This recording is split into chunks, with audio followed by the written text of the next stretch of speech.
Welcome. Welcome. How's everybody doing? Good. Give it up for yourselves for coming down on a Wednesday night to support live comedy. Yeah. And one more time for the fabulous punchline. Yeah. And for your bar and wait staff who are working hard for you in the dark, please tip them generously.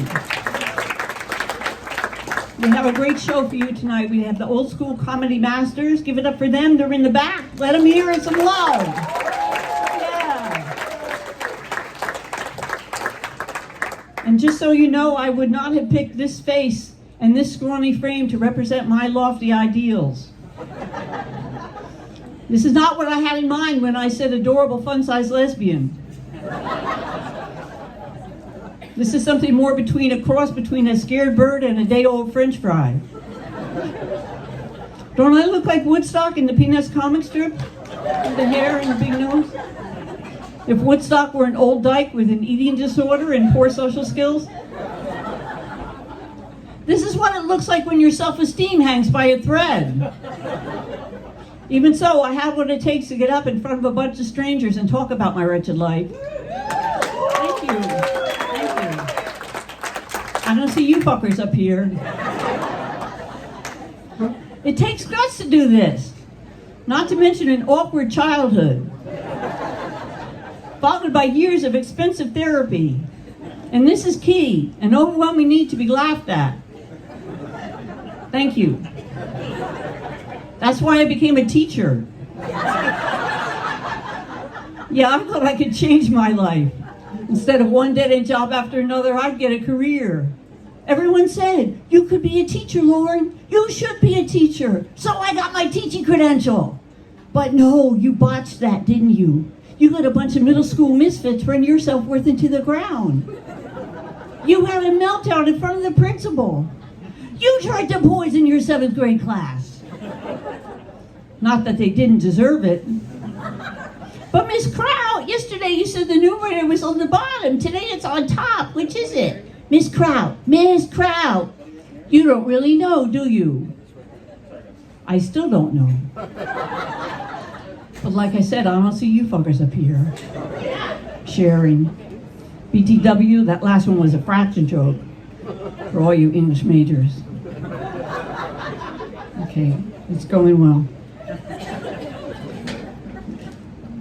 A couple years back, I had a wake-up call that only breast cancer can give you. Ring, ring. This is the phone. It's a couple of years back, so it's an old phone. Hello? Hello? Wake up, Loren! It's time to change bra size! Click. That really happened. Okay, awkward now, right? Who talks about cancer in a comedy show? Well, you're staring at her small but adorable breasts right now, and you're just dying to ask, but you won't because this is polite society. That's what this is. And we don't go around asking women, which breast has the inferiority complex, did she say? No, so you just have to wonder. Of course, you can't talk about it on your way home tonight. I can't stop you there. And you have 50-50 chance of getting it right. So there's that if you want some fun later. The thing about cancer is it makes you take stock of your life. First thing I realized, I didn't want to teach anymore. Hated it. Remember joke number 1? If I had to punch another kid in the face. So what do I do instead? Stand up, where it takes twice as long as teaching to become good at it. The only difference is that now I can say fuck. Take that, Steinbeck Middle School. So I decided to prioritize. Clutter, not important. Family and friends, important. Clean clothes, not so important. Ice cream, important. Sex with random strangers, ooh, that's still important, who am I kidding? So now I'm a slob and a slut. With Haagen-Dazs in the freezer. But over time you forget that wake-up call. It's human nature to slip back into our old ways of being. You're gonna eat right, quit smoking, be a better person, and the next day you're right outside that elementary in an unmarked van. Yes, people, cancer survivor to pedophile in one 2-minute joke, because I can. Don't try this at home. I was singing this song on my way here tonight, perhaps you know it. I like to count things in my head, 'cause I have OCD. I like to drive myself insane and do so endlessly. You remember that Coca-Cola ad from the 70s? I like to teach the world to count and be obsessed like me, where everything has a number to count and sometimes it won't rhyme. Everybody, 1, 2, 3, 4, 5, 6, 7, 8, 9, 10, 11, 12. Ladies only, 1, 2, 3, 4, 5, 6, 7. You're not singing 8, 9, 10, 11, 12. OCD is the real thing, not Coca-Cola. Now, while I'm here, I'd like to express my sincere appreciation to the Roman Empire for inventing French toast with maple syrup. Yeah, they were the first to take their bread and dip it in some beaten egg with cinnamon and then fry that motherfucker in butter. Forget about inventing aqueducts or the Roman calendar. French toast. Why is it called French toast, I hear you ask? Because Roman toast was already taken, that's why. We don't have this now. It fell out of public favor around 72 BC. But Roman toast, oh. Roman toast was bread dipped in cat saliva with a pinch of nutmeg and then fried to perfection in a vat of jealousy and ambition. Also served with maple syrup. Shortly thereafter, the Romans invented brunch and the rude waiter. Okay, Marcus Antonius, you got 10 minutes to eat and get out. What do you want to order? Yes, that's right. Ancient Rome sounded just like Brooklyn, New York. You got a problem with that? See how I did that with the accent? Okay. I think we find stuff in the most unlikely places, don't you? Like loose change under the seats on the school bus. Ooh, 47 cents. Like rainbows in clouds. Or compassion from an NRA lobbyist. The other day I found courage at the bottom of a bottle of Jack Daniels. Wasn't even looking for it. There it was. I was looking for oblivion. Couldn't find any of that.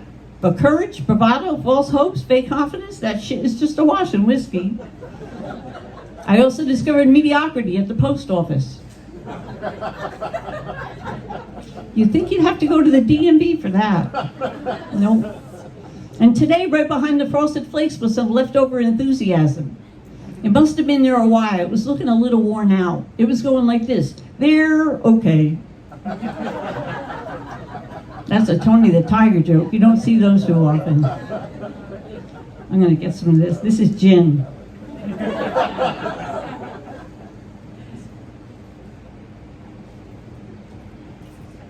What is it about being tucked in?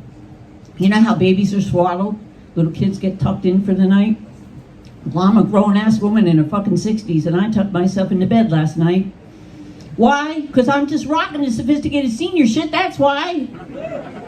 And let me tell you, it was like being back in my mother's womb, all safe and warm, tad claustrophobic and no Wi-Fi, but rent-free and all the amenities of a fine Motel 6. Hey, Ma, turn up the volume. I'm digging this cold train. Everyone should have little tucked-in breaks scattered throughout the day, don't you think? And time permitting, we can nap afterwards. Time for my 2 o'clock tuck. See you bitches in an hour. I like it. I'm going to take it to HR. If only I had a job. It's nice to see your faces again. Everybody not wearing masks. Faces are amazing. People say, she has a kind face. He's distinguished looking. She looks just like her cat. But what if we could see each other's hearts? Not the actual whole bloody thing, no, that's gross, but the spirit and soul of each person. Because there's no deception there. You can't hide an evil soul. Why, Margaret, you're absolutely glowing this afternoon. I can see right through to your shallow, vindictive nature. To which Margaret replies, yes, Loren, and I can see your fragile hold on reality is beginning to lose its grip. People would know the real you immediately. Can you imagine such honesty in the world? You were saying, yes, you absolutely would go out with me, but that heart of yours is twisting itself into a knot. I don't know. I tell you, we wouldn't have had the mess of the past administration if we could have seen candidate Trump's spirit and soul. That's not a heart, that's a dried up prune. Well, I'm not voting for him. See how easy it would have been? No? Too soon? All right.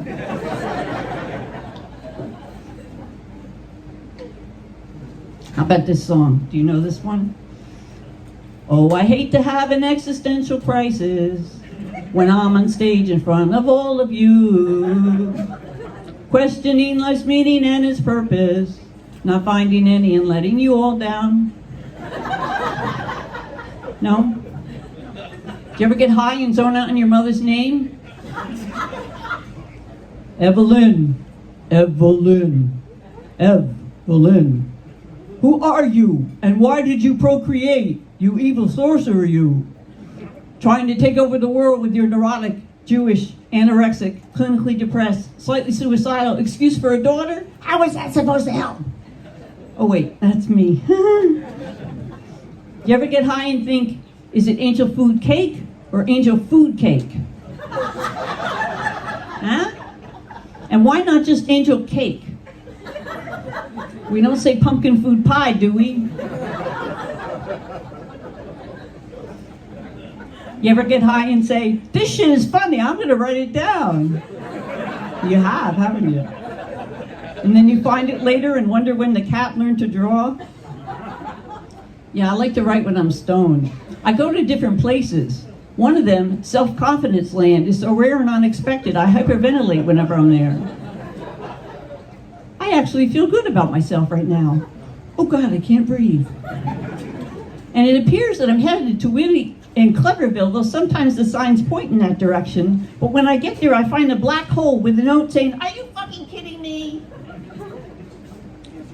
That's a high joke. Okay, let's talk about psych wards. A major misconception people have is you have to be crazy to begin one. While that helps, some folks are there walking that fine line between, should I have chicken again for lunch or shoot myself? But even more important than that, people don't know what to say when you're released from a psych ward. You can't depend on Hallmark for this occasion. Miss Manners has yet to publish proper etiquette for greeting suicidal patients. So tonight I'd like to share what I learned during a 4-year undercover study. They weren't 4 consecutive years. You'll want to ease the transition from loony bin to outside world. Therefore, laughter should wait until the 3rd day after discharge, and then only at knock-knock speed. You might start with knock-knock. Who's there? Doris. Doris who? The door is locked, that's why I'm knocking. I love that one.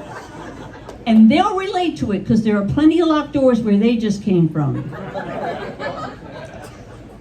Hey man, you look like shit is not a good opener. Nor is this the time to play the Jewish mother. So tell me, did you meet anyone nice? And please don't say, your cat's a psycho loser too, should have been in there with you.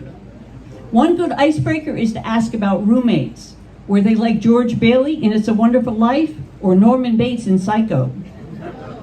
Come on, people, these are old but classic cinematic references. One suicide, one homicide. It's fucking brilliant. Okay, you Google George Bailey and Norman Bates on your way home tonight and see if you're not texting me later. Ha ha ha, you're so funny.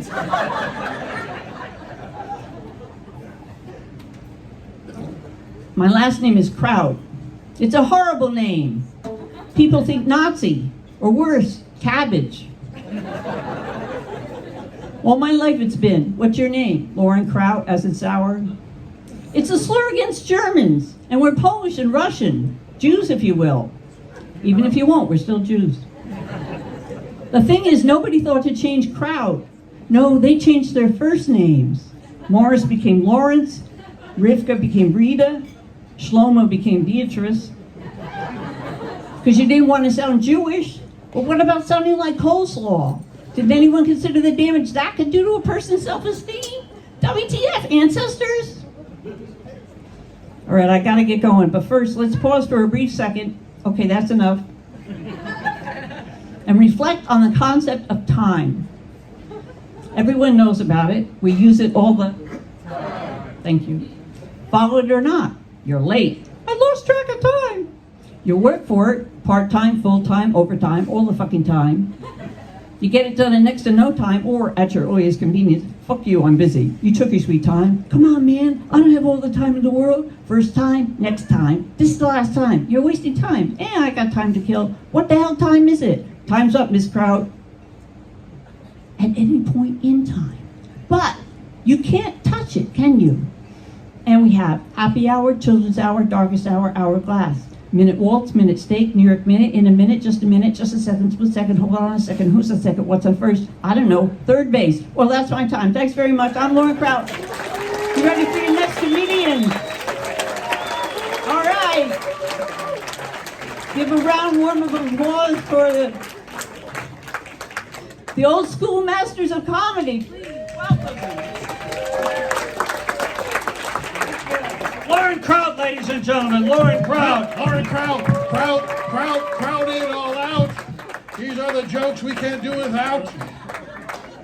It's always Kraut time with Loren, and we know that. We've been partying down, so. We have got about 5 of us on the bill already. Sorry, we got 5 of us on the bill.